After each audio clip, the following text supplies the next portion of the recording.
Pastor Clarence McClendon's life appeared idyllic. He owned a house, drove fancy automobiles, and flew private. His lifestyle exuded unimaginable wealth and accomplishment. For his congregation, opulence wasn't avarice or excess. It showed God's favor.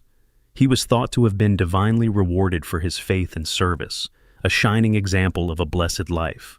Every Sunday, thousands of people packed his church to hear him speak. His sermons were passionate. He spoke with conviction, as if he had a direct line to God. He could excite a crowd with optimism, inspiration, and even guilt when it served his cause. Connecting with his audience made him more than a pastor. He symbolized spirituality. Behind the scenes, his wife was silent devotion. She was always there for him, calm and sympathetic, graceful under strain. She was the family's backbone, managing the home while her husband ran the church. Though rarely in the spotlight, she was always there. She supported him silently throughout his public life. As much as they loved him, the church loved her. She was admired for her humility and commitment. The world saw them as the perfect couple, connected by faith and love, and leading their town with strength and purpose. They embodied a heavenly, untouchable partnership. Appearances sometimes deceived, though. Their dazzling lives hid secrets that would shock even their most faithful supporters. The appearance of perfection hid a sinful reality for years. The audience only saw Pastor McClendon's achievements and blessings, but the truth was considerably darker. Small fissures were appearing behind Pastor Clarence McClendon's glossy exterior. Whispers spread among some congregation members for years.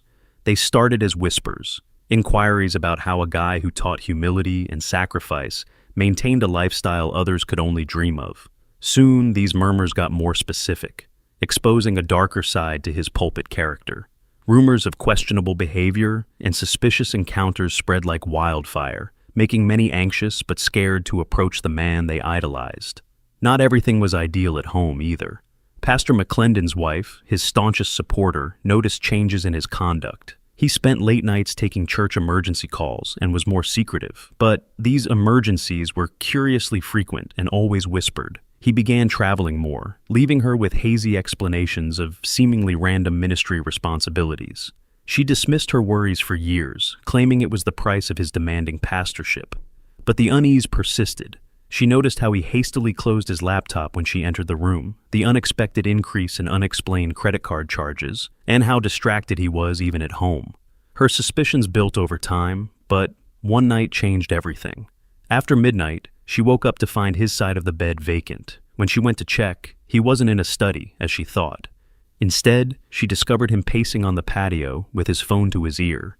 His soothing voice was different from when he spoke to church workers or members. It was unique, even intimate. When he saw her, he abruptly ended the conversation, mumbling about needing air. She thought a lot that night in bed. She could no longer deny her unease. She considered how far she and her husband had come together, and how far he had grown apart. The late-night calls, constant travel, and guarded tone indicated something she could no longer ignore. She decided she couldn't stay in darkness. She needed the truth, however terrible. She had been the calm, supportive wife for years, believing in the man she thought she knew. Now, she had to find out the truth for herself, and the flock that looked to him as a spiritual leader. The unraveling had begun, and she had no idea what would change everything. Pastor Clarence McClendon's wife sought the truth methodically, not jumping to conclusions. She began by examining his conduct for trends she had missed. She found his phone on the kitchen counter late one night after he went to bed. Her trembling hands lifted it up, reluctant but driven by a need to know. She initially saw only ordinary messages and emails, but then she saw an unfamiliar program concealed among others. She needed a password to access it, but she knew it would reveal his secrets. She stopped pushing that night to think wisely. She dug up clues in the weeks that followed. He was known to carry a second phone for church business, she said. She found the second phone in his briefcase one evening when he was showered. She unlocked it and saw alerts from unknown social media accounts, which broke her heart. These were phony accounts with identities she didn't recognize, not his ministry profiles. Truth revealed itself as she dug further. The accounts were full of flirty messages to young ladies, many in their teens. The vivid texts, full of compliments and promises, showed a man who was anything from the holy preacher. Secret hotel meetups, exclusive dinners, and picture requests were exchanged. Her amazement grew to grief when she understood his deception. One exchange stood out. A young woman thanked him for a luxury gift and recounted meeting him under a different name. She then saw digital copies of false IDs with fraudulent accounts. These IDs had his photo, but other names and ages to hide his identity during these illicit contacts. The discovery was crushing. Her friend, supporter, and lover were lying and betraying her. Not a single mistake or judgment error. Deception had likely been planned for years. These communications revealed a different Pastor McClendon than the one she thought she knew, who preached integrity and faith. While alone in their dark living room, she felt rage, grief, shame, and dread. She considered his congregation, who admired him as a moral leader. If told the truth, how would they react? How could she approach them knowing she had helped maintain this facade by remaining silent? She made a life-changing choice that night. No matter how devastating to their life or his ministry, she couldn't keep this secret. She knew that her husband had betrayed her and the others who trusted him. The finding destroyed her world, but offered her clarity. Even if it meant jeopardizing everything, she understood what to do. Her finding overwhelmed her that night, prompting the confrontation. Pastor McClendon's wife sat quietly in the living room. Evidence spread before her. Photos of messages, phony IDs, and bank statements with unexplained charges. Her hot emotions made her hands tremble, not terror. She had practiced this moment 100 times, but nothing could have prepared her for what she was about to do. He sensed trouble when he entered the room. Her usual friendly, encouraging approach was replaced by a chilly, uncompromising one. Looking up at him, her eyes were filled with grief and resolve. "We must discuss," she insisted. Despite hesitation, he sat across from her. His confusion turned to defensiveness as she presented the proof. She showed texts, IDs, and financial documents, each more damning than the last. He initially denied it, calling her findings misunderstandings or fabrications. "You're wrong," he insisted. She continued, her voice calm despite tears. The conversation rapidly turned into a fight. He claimed she invaded his privacy and tried to damage him. She reminded him of their vows and the trust he broke. "It wasn't only betrayal," she replied, her voice shaking. "You betrayed your church and followers. How could you?" His cool, authoritative exterior crumbled. Her first glimpse of fear was in his eyes. Not of losing her, but of losing everything he achieved. He begged her to keep it confidential, pledging to reform and ask for forgiveness. His appeals went unheeded. She had heard enough accountability sermons to know that ignoring this would enable his behavior. That night, she made a decision that shook his ministry. She couldn't remain silent when so many people's trust was at stake. She considered the women he had abused, the church who revered him, and the damage that may continue if she let him leave. She wasn't everything anymore. It was about telling the truth, however difficult or embarrassing. Despite her internal turmoil, she entered church the following Sunday with a straight face. As the service began, she stood up, interrupting his preaching. The assembly went hushed as she spoke directly, her voice firm but emotional. She revealed all she found. The room gasped and murmured as her words hit home. Her bravery continued. She gave the evidence to the media to ensure the story wasn't hushed or ignored as gossip. News sources rapidly covered the scandal. The world quickly learned about Pastor McClendon's double existence. She knew truth had to be told, even if it was one of her hardest decisions.